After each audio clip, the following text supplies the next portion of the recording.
نداء الحق صوت قد شجاني وبلغني الحقيقة والأماني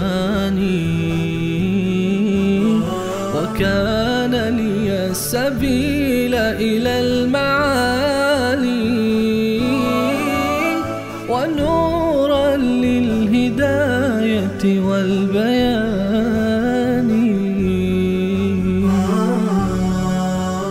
أعوذ بالله من الشيطان الرجيم. بسم الله الرحمن الرحيم.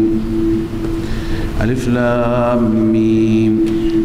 تلك آيات الكتاب الحكيم هدى ورحمة للمحسنين الذين يقيمون الصلاة ويؤتون الزكاة وهم بالآخرة هم يوقنون. سورة مباركة لقمان را میخوانیم ان شاء الله. مناسبت این سوره مبارکه با سوره روم، در سوره روم خواندیم که خدای عزوجل به شما فتح نصیب میکند، به مؤمنان، اونهایی که شرک نمی کنند، بر توحید قائم هستند. حال در این سوره موضوع شرک و توحید علی وجه الکمال از زبان لقمان علیه السلام بیان میشه. الله تعالی اون توحید را به نقل از لقمان که به پسرش نصیحت کرد اینجا ذکر میکند. الف لام میم تلک آیات الکتاب الحکیم. این اشاره دارد کلمه حکیم که صفت کتاب آمده که عمده دلائل این سوره دلائل چی هستند؟ عقلی هستند. قبلا ما این اصل را خواندیم. البته در خلاصش عرض نکردم که در این سوره یک دلیل نقلی داریم، اونم از سیدنا لقمان. 8 تا دلیل عقلی داریم، یکی اعترافی هست و 7 تا دیگه دلیل عقلی محض هستند، همه بر اثبات توحید. هدى و رحمت للمحسنین، کتابی که هدایت هست علما و رحمت هست عملا. یعنی کسی میخواهد از نظر علمی یاد بگیرد، مسیر را بداند، هدایت است و عملا رحمت است. وقتی که عمل کرد موجب رحمت میشه. للمحسنین، برای محسنین، نیکوکاران، مستفیدین. محسنین کیا هستند؟ ما محسنین را عرض کردیم، هم به معنی نیکوکار میاد، هم به معنی مخلصین میآید. اینها کیا هستند؟ صفات محسنین: الذين يقيمون الصلاة و یؤتون الزکات. آنهایی که نماز را برپا می‌دارند، زکات می‌دهند. و هم بالآخرة هم یوقنون. آنها به آخرت یقین دارند. من این مطالب همه مباحث تکراری هستند و نیاز به تکرار ندارند، ولی خب برای تذکر گاهی عرض میکنم. با توجه به اینکه سوره مکی هست، یؤتون الزکات را به چه تفسیر میکنیم؟ زکات میدن. منظور از زکات زکات نفسه. قد افلح من تزکا، به اون معنی هست، چون زکات در مکه مکرمه نازل نشده بود. والذین هم للزکات فاعلون هم به همین معنی است. اما بعضی مفسران میگن نه، زکات مال است. در مکه فرضیت نازل شده بود، تفصیل نازل نشده بود. تفصیل در مدینه طیبه. بله، پس یقیمون الصلاة حکمت عملی هست، یؤتون الزکات حکمت اعتقادی هست، و هم بالآخرة هم یوقنون، معاد و قیامت است. هم توحید، هم معاد، هم عملا نماز. آنانی که نماز را برپا می دارند و یؤتون الزکات، زکات می دهند. و هم بالآخرة هم یوقنون، یا زکات میدن یا خودشون را پاک میکنن از شرک و از آلودگی ها. و هم بالآخرة هم یوقنون، آنها به آخرت یقین دارند. اولئک علی هدی من ربهم و اولئک هم المفلحون. نتیجه دنیوی، این انسان ها بر هدایتی هستند از جانب ربشان. و اولئک هم المفلحون، نتیجه اخروی، آنها مفلحون هستند، رستگارند. و من الناس من یشتری لهو الحدیث لیضل عن سبیل الله بغیر علم. زجر و تخویف اخروی هست از اینجا برای کسانی که در مسیر منحرف کار می کنند، در مسیر کج می روند. بعضی از مردم هستند که یشتری لهو الحدیث، خریداری می کنند لهو الحدیث، اون سخنی را یا اون کالایی را که موجب لهو میشه، موجب غفلت و خدا فراموشی میشه. چرا اون را خریداری می کنند؟ لیضل عن سبیل الله، تاکه از راه خدا انسان را گمراه کنن بغیر علم، بدون علم. ببینید لهو الحدیث چند تفسیر علما ذکر کردند. ما میتونیم همه تفسیرها را بگیریم، همه تفسیرها درست هستند. بعضی گفتند ان لهو الحدیث الشرک، روح المانی. لهو حدیثی هست شرک، یعنی سخن بیهوده. سخن بیهوده سخن شرکه، کلمه شرکیه هست. عن الحسن هو الكفر و الشرک، قرطبی گفته. حسن بصری میگه لهو الحدیث کفر و شرک هست. و بعضی میگویند لهو الحدیث موسیقی است.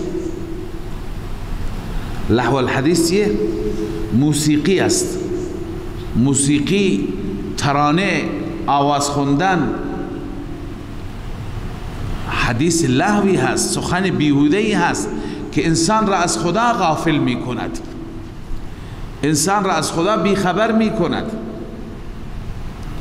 و آخرین تفسیر و جامع ترین تفسیر و بهترین تفسیر، لهو الحدیث هر آن چیزی که شما را از خدا غافل کند، از خدا فراموش بدهد، چه این موسیقی باشد، چه مجلس خرافه و شرک باشد، چه عرض کنم که غنا و آوازخانی و ترانه‌خوانی باشد، چه جلسات بیهوده‌ای که انسانها تا وقت شب و تا پاس شب میگیرند، با هم میشینند یا پای تلویزیون میشینند.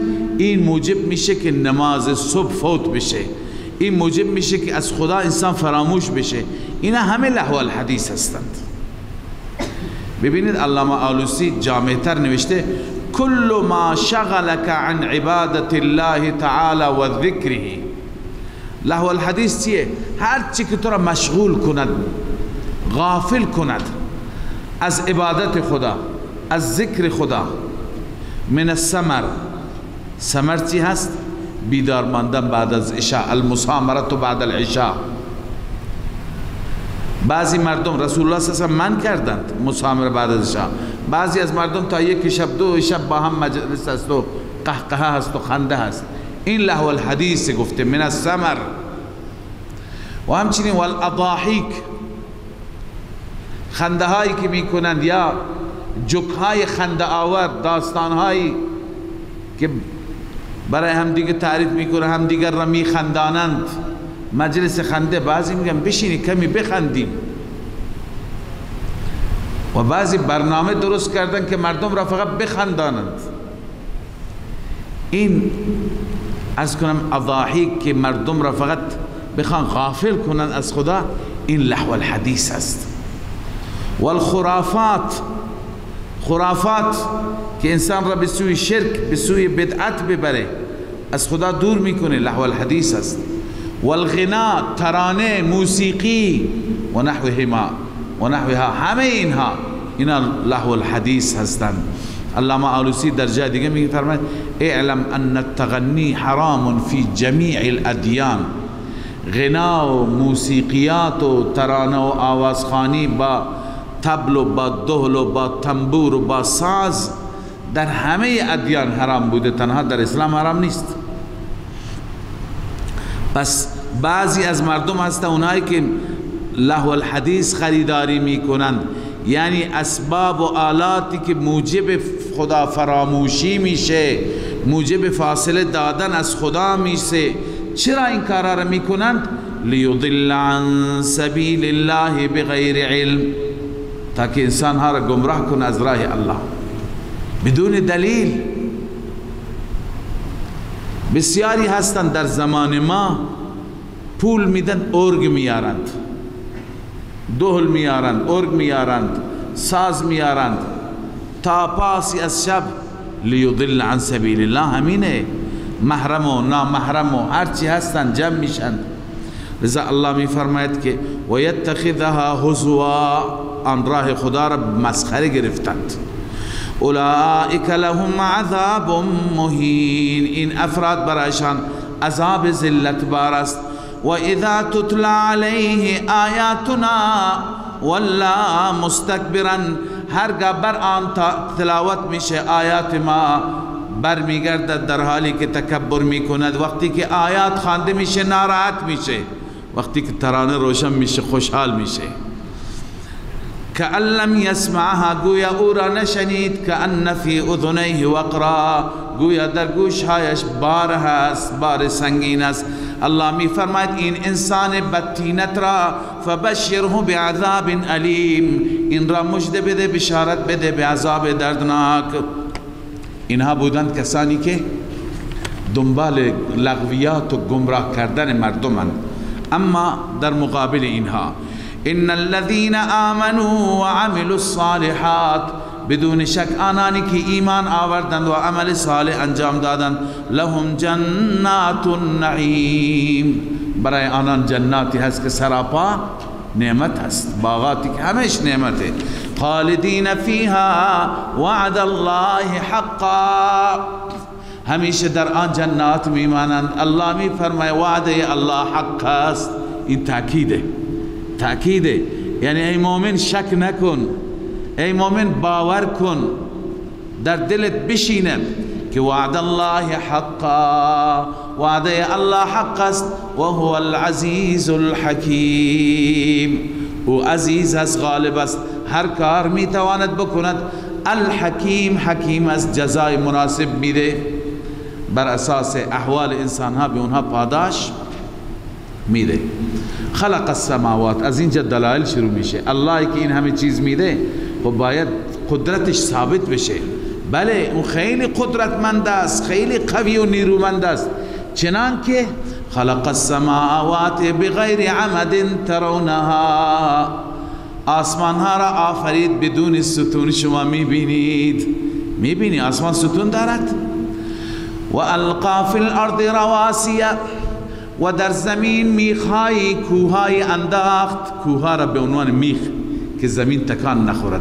ان تمید بکم، ای ان لئلا تتحرک بکم، ای لئلا تزول بکم، شما را نبرد، شما را به حرکت نیندازد، شما را نیفتید. و بث فیها من کل دابه، در این زمین از هر دابه، از هر موجود زنده خلق کرد. و انزلنا من السماء ماء، الله از میفرماید ما نازل کردیم از آسمان آب. این التفات است از غائب به متکلم. ما نازل کردیم از آسمان آب. فانبتنا فیها من کل زوج کریم، ما رویاندیم در آن زمین از هر نوع معزز، یعنی از هر نوع خوب، انواع گلها، انواع میوهها، انواع الافزارها، انواع سبزیجات، همه. الله میفرماید اینها مخلوقات الله هستند. شمایی که غیر خدا را پرستش میکنید، شمایی که انبیا و اولیاء و پیرها و فلان را پرستش میکنید، شما بیارید آیا اونها چیزی را خلق کردند؟ هذا خلق الله، این همه مخلوق الله است. فارونی ماذا خلق الذین من دونه، به من نشان بدهید غیر از خدا چه چیزی خلق کردند. مگسی کسی پیدا کرده؟ نخیر، دلیلی ندارند. پس مسئله چیه؟ بل الظالمون فی ضلال مبین. بلکه اصل مسئله این است که ظالمون یعنی مشرکان در گمراهی آشکاری هستند. نه، گمراه هستند، بدون دلیل غیر خدا را پرستش می کنند. ولقد آتینا لقمان الحکمه. از اینجا الله عزوجل دلیل نقلی بیان می فرماید از لقمان. ببینید ذکر سیدنا لقمان در قرآن مجید اینجا آمده فقط، و این سوره هم به نام ایشون نامگذاری شده. لقمان کیه؟ تفصیل بیشتری نیست. نصائح لقمان معروف است. صحیفه لقمانیه میگن یک صحیفه است که تو اون فقط نصیحته، و ایشون معروف است به لقمان حکیم. در چه دوری بوده، در چه عصری بوده اختلاف است بین مفسران. گروه معتقد هست که لقمان برده بوده، برده و غلام سیاه فام، لبهای بسیار کلفت و شکل ظاهری خوبی نداشته، اما عقل بسیار زیادی داشته. بسیاری از مفسران نوشته اصلش از آفریقا بوده، سودانی بوده و آدم بسیار عابدی بوده، عبادت گزاری بوده، موحد بوده. اما اکثر مفسرین اتفاق نظر دارند که یکی از اولیاء بوده، پیغمبر نبوده. خیلی کم هستن اونهایی که معتقدن میگن لقمان پیغمبر بوده. خب پس جمعی معتقدند که لقمان افریقی الاصل بوده، سودانی بوده، بعضی گفتن مصری بوده، سودانی مصری نوشتن، و غلام سیاه فام بوده که الله تعالی بهش عقل زیادی داده و نصیحت‌های بسیار خوبی میکرده مردم را. چنان الله تعالی به او حکمت داده که از حکمتش اینجا تعریف میکنه ولقد آتینا لقمان الحکمه. اما بسیاری دیگر از مفسران من جمله عبدالله ابن عباس و غیره میگن نه، این عربی الاصل بوده، پادشاهی بوده از نسل قوم هود علیه السلام، اصل از عاد اخرى بوده، یعنی از ثمود بوده که حضرت هود برای اونها مبعوث شد. پادشاه نیک و نیک صفت و صالحی بوده، عربی الاصل بوده و از حمیری ها بوده، والله اعلم. به هر حال بر اساس این قول دوم ایشون یکی از پادشاهان مؤثر، صالح، حکیم بوده که از حکمتش مردم خیلی استفاده کردن، کلمات حکمتی داشته. اینجا چند تا از کلمات حکمتش را ما در قرآن میخوانیم. الله می فرماید ولقد آتینا لقمان الحکمه، ما به لقمان حکمت دادیم. حکمت بعضی میگن دانایی، فراست. بعضی گفتن حکمت یعنی علم با عمل. کسی که خدا بهش علم بده و بعد توفیق عمل هم بده، خب این آدم دانایی هست، یکی هست، فراست دارد. انشکر لله، این بیان حکمت است. اینکه شاکر باش برای خدا، شکر گزار باش، ناسپاس نباش، ناشاکر نباش. و من یشکر فانما یشکر لنفسه، هر کسی که شکر گزار باشد جز این نیست که شکر گزار است برای نفس خودش، یعنی این نفعش به نفسش برمیگرده، این فایدهش به خودش برمیگرده، نه به خدا. و من کفر فان الله غنی حمید، هر کسی که ناسپاسی بکند الله بی نیاز هست و ستوده شده است. الله هم به او نیازی ندارد، به عبادت او نیازی ندارد. و اذ قال لقمان لابنه، زمانی که لقمان به فرزندش گفت و هو یعظه، داشت فرزندش را نصیحت میکرد، موعظه میکرد، یا بنی لا تشرک بالله، ای فرزند من، ای پسرک من، لا تشرک بالله، شما احدی را به خدا شریک نگیر، با خدا شریک نگیر. اولین نصیحت لقمان چیه؟ تصحیح عقیده، یعنی عقیده را درست کن، در عقیدت موحد باش، یکتا پرست باش، کسی را با ذات الله و با صفات الله شریک نگیر. ان الشرک لظلم عظیم، همانا شرک ظلم عظیمی هست، ظلم بسیار بزرگی هست. شرک بزرگترین ظلم همینه که انسان، ظلم چیه؟ وضع الشیء فی غیر محله، یه چیزی را به غیر محلش بگذار. یک آقایی که جایش زندان نیست ببر زندانش بکن، این ظلمه.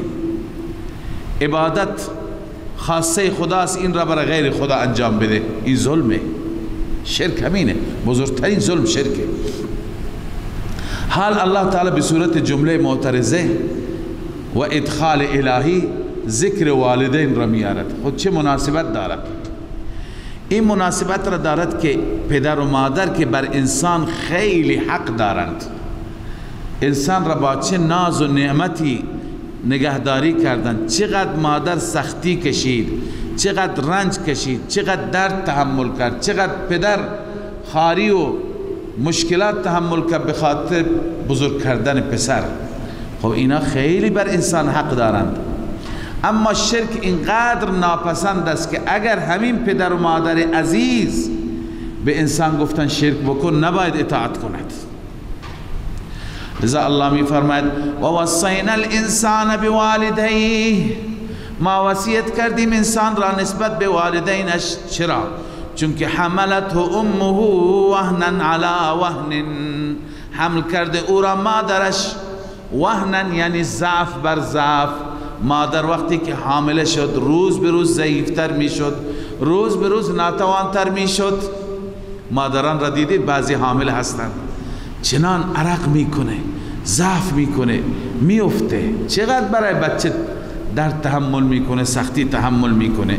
و فصاله فی عامین، بعد از اینکه بچه متولد شد شیر دادنش و کندنش از شیر، جدا کردنش از شیر در 2 سال. انشکر لی ولوالدیک الی المصیر، این تفسیر وصینا هست. ما وصیت کردیم انسان را که ای انسان، این پدر و مادر که این همه زحمت کشیدند، توی انسان اول شکرگزار من رب باش، چون من تو را پیدا کردم، پدر و مادرت را هم من پیدا کردم و بهت دادم. دوم بعد از من ولوالدیک، برای پدر و مادرت شکرگزار باش. الی المصیر، علت اینه فقط و فقط به سوی من هست مرجع، جای رجوع. لذا این پدر و مادر که خدا وصیت کرده تو را که نسبت به اونها مهربان باش. و ان جاهداک علی ان تشرک بی، اگر اینها سعی کردن در تو، تلاش کردن در تو بر اینکه ان تشرک بی، شریک بگیری به من خدا، ما لیس لک به علم، آن معبودانی که نیست برای تو نسبت به معبودیت آنها هیچ نوع علمی. اگر پدر و مادر به تو گفتند فلا تطعهما، آنان را اطاعت نکن. اطاعت نکنم دیگه پدر و مادر از اونا قهر بکنم، نه.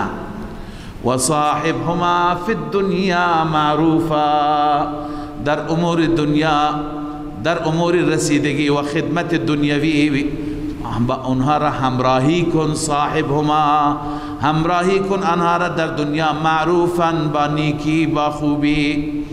واتبع سبیل من اناب الی، اما درباره دین، درباره خدا و ایمان پیروی کن از اون انسانی که من اناب الی، اونی که رجوع می کند به سوی من.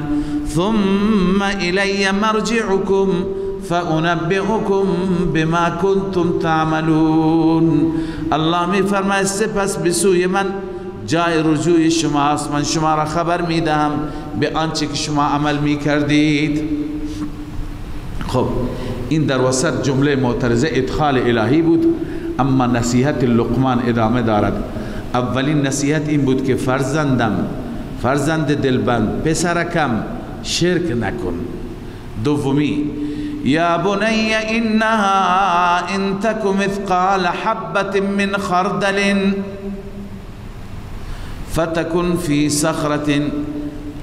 ای پسر من، ای پسرک من، انها همانا این خصلت، انها از نصیحت های لقمان برداشت کردن. خصلت کدوم خصلت؟ خصلت اطاعت و احسان. ببین بعضی را الله خصلتی داده نسبت به مردم احسان میکنند، نیکی میکنند، تشنه را آب میده، گرسنه را نان میده، مریضی را عیادت میکنه، یتیمی را دست میکشد، بینوای را پول میدهد. این احسانه. بعضی ها الله بهشون خصلت بدی داده، زبانش تنده، اخلاقش بده، دستش همیشه ظلم میکنه، پایش ظلم میکنه، مردم را کلاهبرداری میکنه، مردم با مردم بدرفتاری میکنه. این خصلت اطاعت است. پس الخصلت من الاساءة والاحسان گفتن، انها مرجع ضمیر. خصلتی که بعضی انسان ها بر اساس اون خصلت بد میکنند، بعضی انسان ها بر اساس اون خصلت نیک میکنند، کار خوب انجام میدن. لذا میفرماید انها ان تک مثقال حبة من خردل، همانا آن خصلت اگر باشد به اندازه مثقال دانه از سپند. دانه سپند، خردل و سپند ریزترین دانه هست نه؟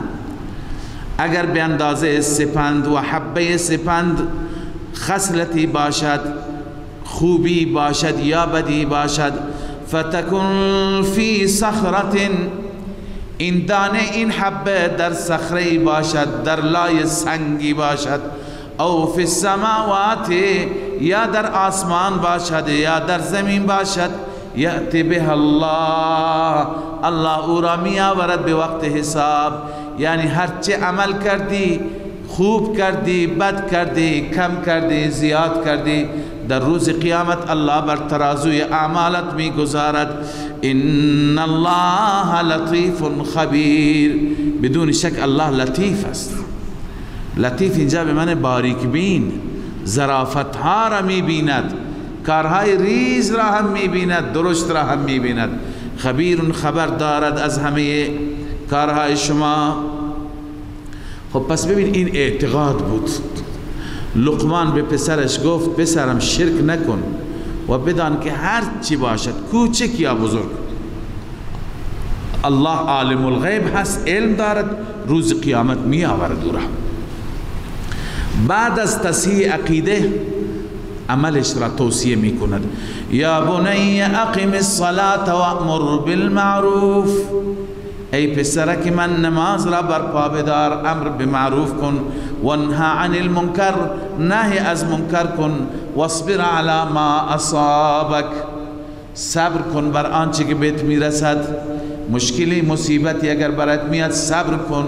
ان ذلك من عزم الامور، این از عزم الامور است، از امور هست که از امور بزرگ، از اموری که پختگی توش هست. لذا اینکه امر معروف و نهی از منکر و صبر کردن بر آنچه که در این راه به انسان میرسد. ولا تصعر خدک للناس، اول عقیده بود، دوم عمل، الان اخلاق.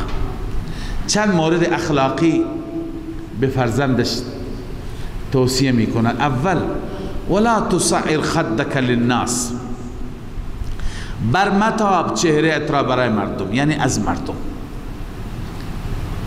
یعنی رویگردانی نکن. خد رخسار را میگند. شما وقتی که روبرو با مردم باشید رخسار شما را میبیند. شما روگردانی بکنید دیگر رخسارت را زو چی میکنی؟ بر میگردانی. لذا برمتاب، بر نگردان چهره ات را از مردم.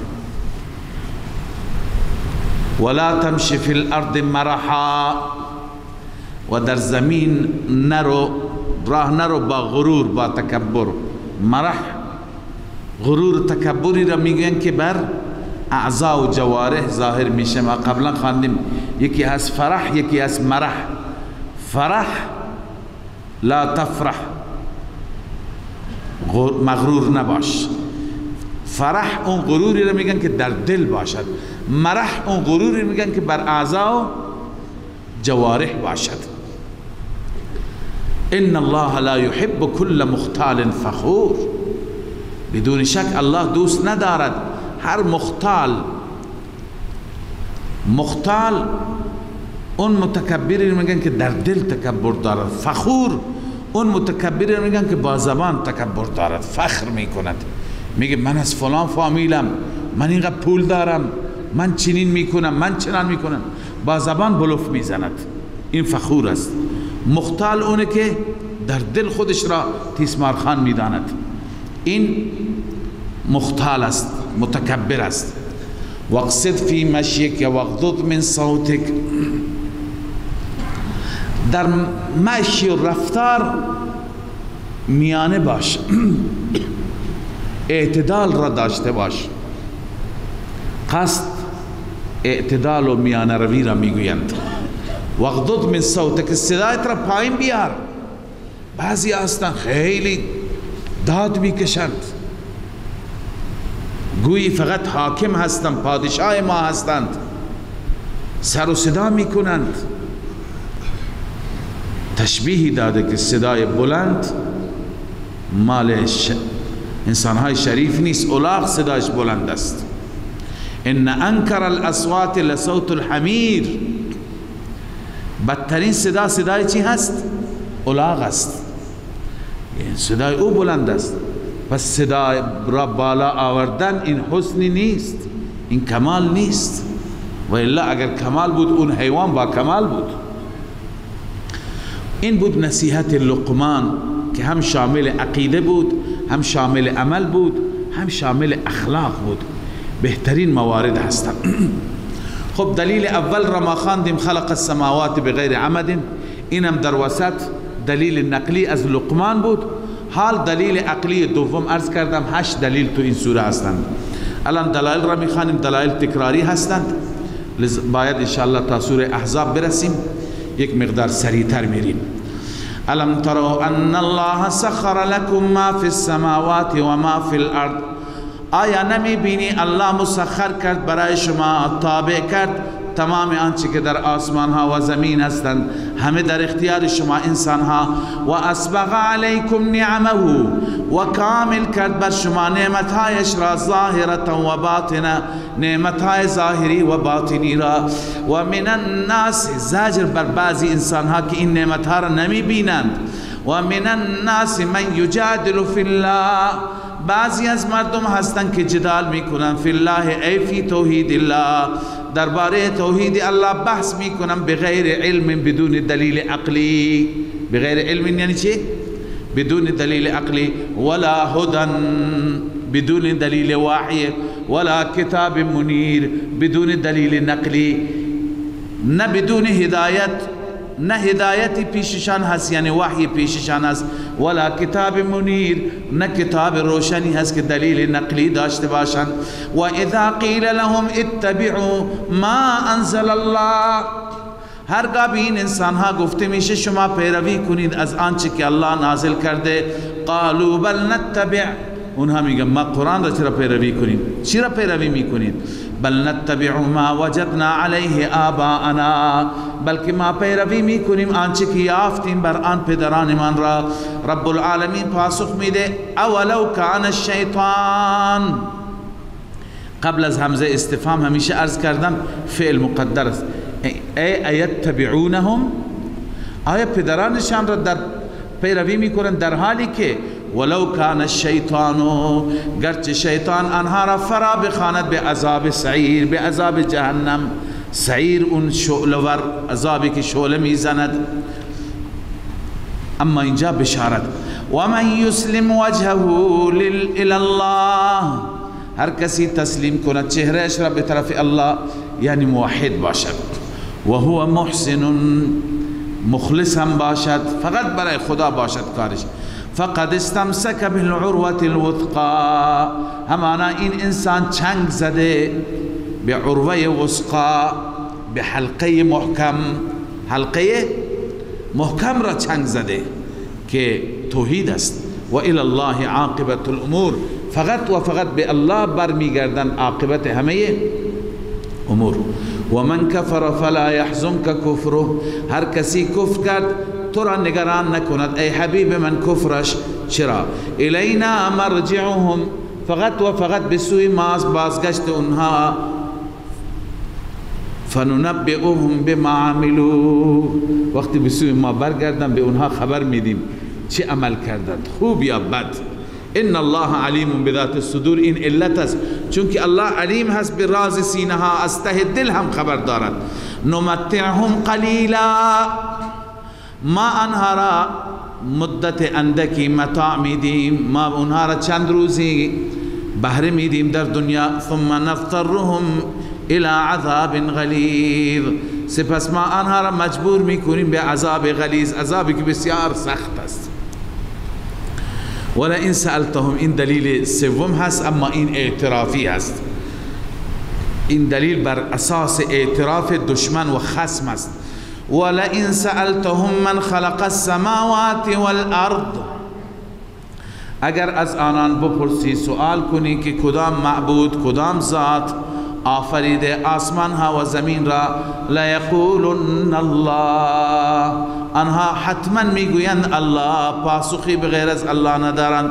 قل الحمد لله، بگو پس همه تعریفات، ستایش ها که دال بر معبودیت است، الوهیت است، مثل عالم الغیب بودن، نافع زار بودن، اینها برای الله است. بل اکثرهم لا یعلمون، بلکه اکثر این مردم نمیدانند. لله ما فی السماوات والارض، این دلیل چهارم است. و فقط برای الله است آنچه که در آسمان ها و زمین است. ان الله هو الغنی الحمید، بدون شک الله تعالی غنی هست، بی نیاز است، اما سوا کل شیء، از هر چیزی بی نیاز است. الحمید، ستوده شده هست، فی الامور کلها، بندگان مخلص، فرشتگان، مقربان او را شب و روز ستایش می کنند. ولو ان ما فی الارض من شجرة اقلام، الله تعالی می فرماید اگر همه آنچه که در زمین است، همه درختان زمین، تو زمین چند تا درخت داریم؟ چندین میلیون. همه این درختان شاخهایشون تبدیل به قلم بشه. ولو ان ما فی الارض من شجرة اقلام، هر چه درخت است در روی زمین اینا تبدیل به قلم بشه. والبحر یمده، و دریا چی بشه؟ مداد بشه. مداد چیه؟ مرکب، جوهر.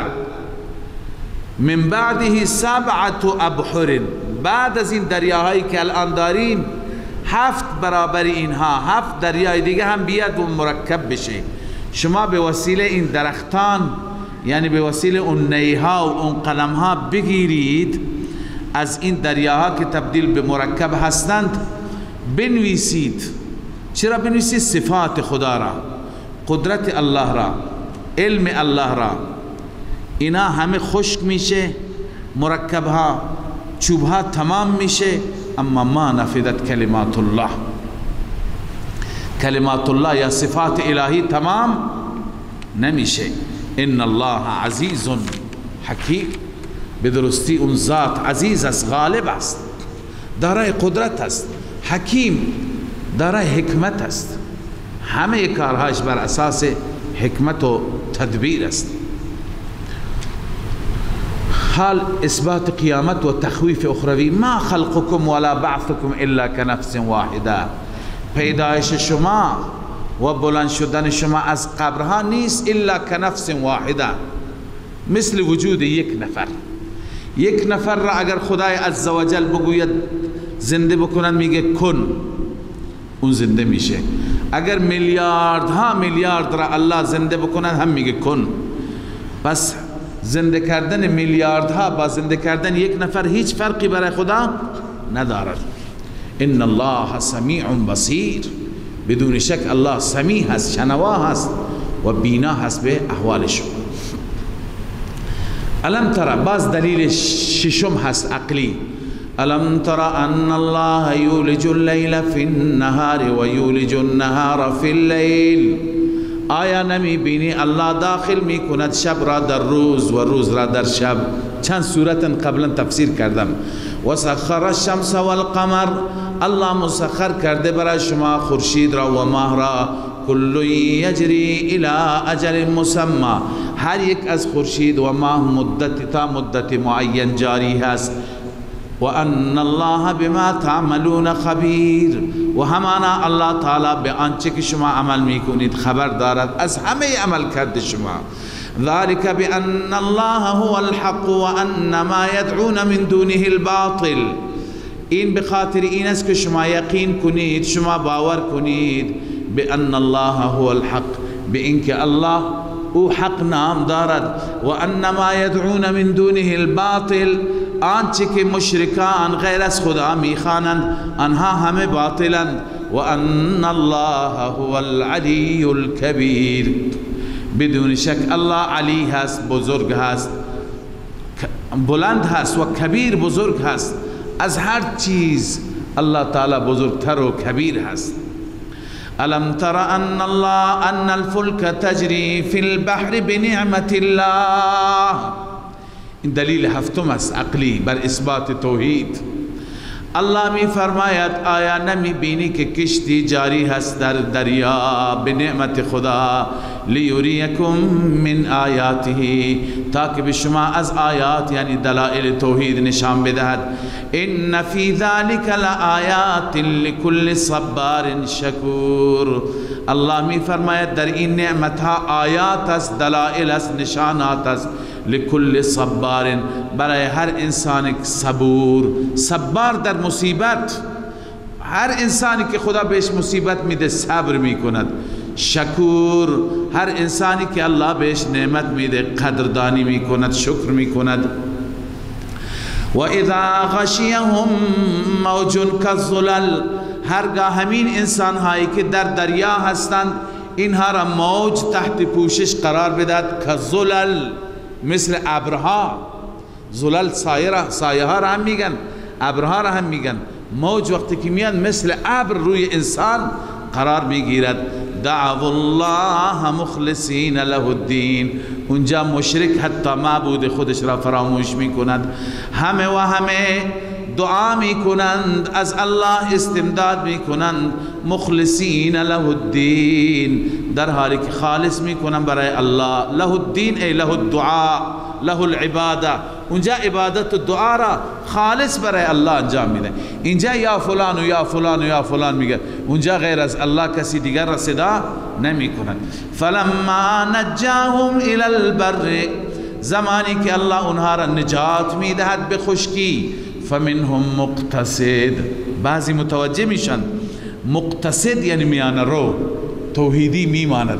مثل اکرمه رضی الله تعالی عنه، فرزند ابو جهل که گریخت در دریا، وقتی که در موج گرفتار شد کشتی، اونجا ناخدایان گفتن مردم مسافرها اینجا ببینی خدایان را نخوانید، اینجا خدای بزرگ را صدا کنید، چون اینجا کار خدایان ما نیست. اکرمه گفت پس محمد همین نمی گفت من فرار کردم. وقتی خدایان ما اینجا کاری نمی کنند اونجا چی کاری میتونن بکنند؟ لذا نظر کرد خدای اگر منو نجات دادی دیگه شرک نمی کنم. الله عزوجل نجاتش داد. لذا الله می فرماید فلما نجاهم الى البر، زمانی که الله نجاتشان میده به خشکی. فمنهم مقتصد، بعضی ها میان رو هستن، معتدل هستن. و ما یجحد بآیاتنا، اما بعضی ها غدارند، خائنند، انکار نمی کنند آیات ما را. الا کل خطار کفور، مگر هر انسان خطار یعنی غدار. غدر چی را میگند؟ عهد شکنی را. عهد کرده با خدا، خدای من نجات بده. وقتی که لئن انجیتنا من هذه لنکونن من الشاکرین، خدای اگه از اینجا نجات دادی من دیگه شکر میکنم. دیگه تو را نافرمانی نمی کنم. الله می فرماید وقتی که نجاتشون میدم فلما انجاهم الی البر اذا هم یشرکون، دوباره شروع میکنه شرک میکنه.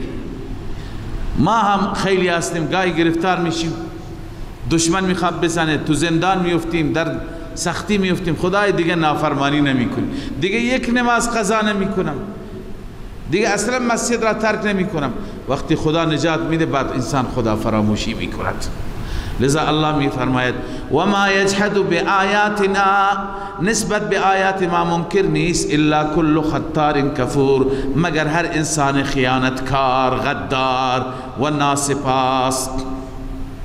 حال الله عزوجل ما را بیم میده، میترساند از آخرت، از قیامت. میگه بترسید قبل از اون که اون روز بیاید آمادگی کنید. یا ایها الناس، ای مردم، اتقوا ربکم، بترسید از ربتان، پروا داشته باشید از ربتان، بترسید کفر نکنید، شرک نکنید، معصیت و گناه نکنید. واخشوا یوما، بترسید از آن روزی که لا یجزی والد عن ولده، پدر برای پسر هیچ کاری نمیتواند بکند. لا یجزی یعنی کفایت نمی کند، والد عن ولده، پدری از پسرش، یا اینکه دور نمی کند، دفع نمی کند هیچ پدری از فرزندش چیزی را.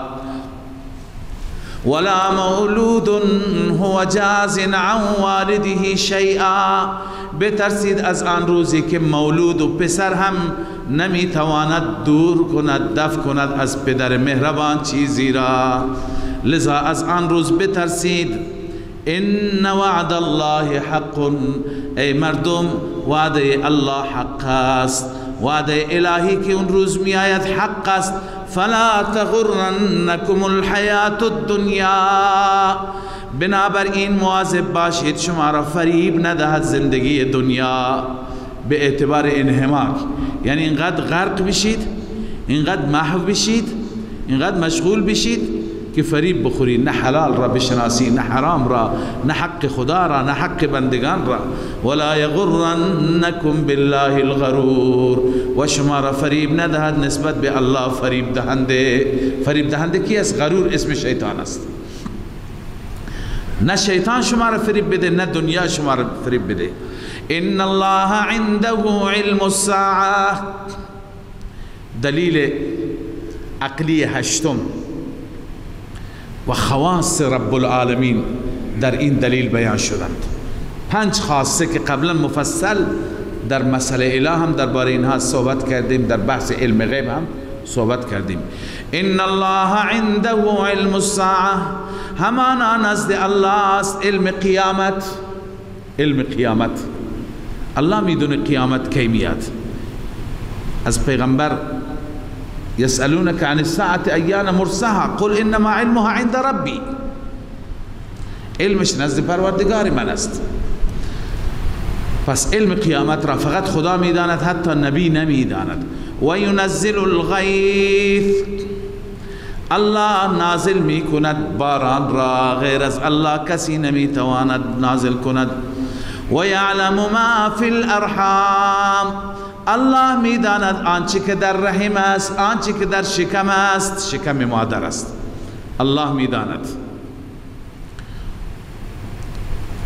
اینجا اعتراضاتی هست که قبلا هم خدمت شما عرض کردم، بعضم برای افاده دوستان.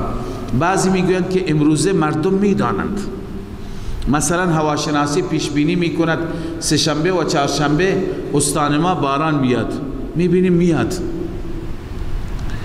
پیشنهاد میکنند که هفته آینده یک سامانه دارد میاد، اکثر کشور را میگیرد، میبینیم اون سامانه داره میاد. و این علم غیب هست؟ نه خیر، این علم غیب نیست، این علم حضور است. این چیزهایی که با چشمشون میبینند میدونند. مثل این میماند که یک ماشین از تهران حرکت میکند، از تهران تا اینجا 1600 کیلومتر است، با سرعت 100 کیلومتر میاد. من میگم که این ماشین بعد از 16 ساعت میرسد. خب از نظر تجربه، از نظر بارها دیدم، مشاهده کردم، میگن بعد از 16 ساعت اینجا میرسد. خب مسلمه با سرعت 100 کیلومتر میاد، بعد از 16 ساعت میاد میرسه. این علم غیب است یا تجربه هست یا مشاهده هست؟ اینهایی که پیش بینی میکنند سامانه بارانی را مثلا در دریای مدیترانه میبینند، در اون نقطه دنیا میبینند. بعد چیکار میکنند؟ سرعت باد را نگاه میکنند که سرعت باد مثلا 30 و 40 کیلومتر است. با این 30 و 40 کیلومتر که باد دارد، مسیر باد را هم میبینند که به طرف جنوب داره میاد. خب چیکار میکنند؟ میگویند که این سامانه چون که به طرف کشور ما داره میاد، بعد از 1 هفته با توجه به این تجربه‌ای که دارند این سامانه به اینجا میرسد.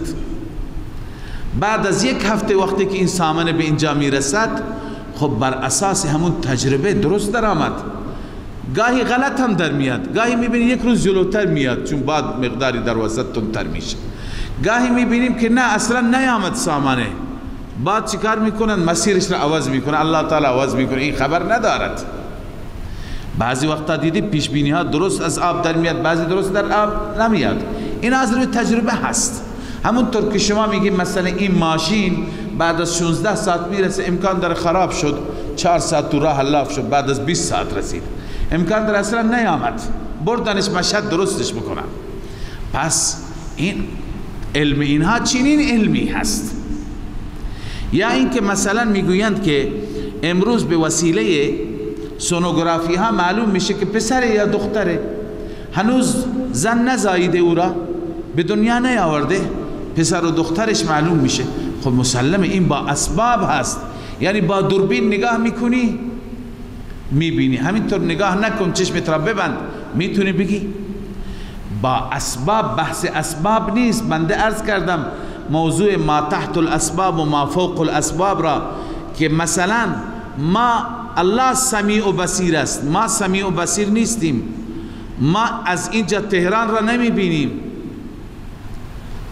از اینجا صدای تهرانی ها را نمی شنویم، اما با اسباب بله. اگر دوربینی باشد، پخش مستقیم باشه، از همینجا ما می بینیم تو مجلس نماینده ها چی میگن، هم می شنویم هم می بینیم. خب این که به وسیله اسباب هست الان ما شدیم سمیع و بصیر؟ نه دیگه. چیزی که با اسباب باشد فرق میکنه با اونی که بلا اسباب باشد. ما این بحث را در بحث کمک هم آوردیم. مشرکین گاهی چیکار میکنند؟ مغالطه میکنند، مسئله را خلط میکنند. میگه که شما میگه از غیر خدا کمک نگیرید، ما از هم دیگه کمک میگیریم. رفیقم را میگین کتاب را به من بده، دستم را بگیر. خب شما از هم دیگه کمک، این کمک گرفتن ما تحت اسباب است، با اون کمک گرفتن که از یک مرده که هیچ از خودش خبر ندارد. بنابراین مسئله اسباب فرق میکنه با غیر اسباب. و دوم و یعلم ما فی الارحام، ما عام هست، تو ما عموم است. اینطور ترجمه میکنیم و یعلم ما فی الارحام، الله میداند آنچه که در رحم است. آیا این مذکر است یا مؤنث؟ آیا این سعید است یا شقی؟ آیا این در دنیا عمر طولانی میکند یا عمر کم؟ آیا این در دنیا متمول میشه یا فقیر؟ رزق زیاد میخورد یا کم؟ همه چیزش را الله میداند، همه چیز را سونوگرافی میدوند. میتونه از روی دوربین تشخیص بده که این بچه نیکی میشه یا فاسدی میشه. اینا را الله میداند. و ما تدری نفس ماذا تکسب غدا، هیچ نفسی نمیداند فردا چه کسب میکند. و ما تدری نفس بأی ارض تموت، هیچ نفسی نمیداند به کدام سرزمین میمیرد. ان الله علیم خبیر، همانا الله دانا هست، همه چیز را میداند، خبر دارد از همه چیز، بقیه انسان ها خبر ندارد. صدق الله العظیم.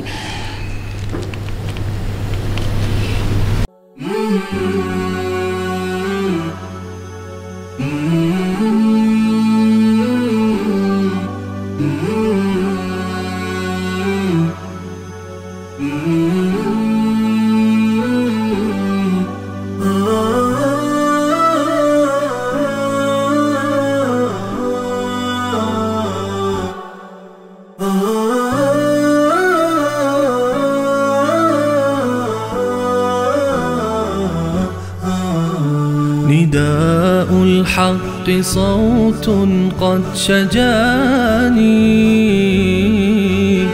وبلغني الحقيقة والأماني وكان لي السبيل إلى المعالي ونورا للهداية والبيان.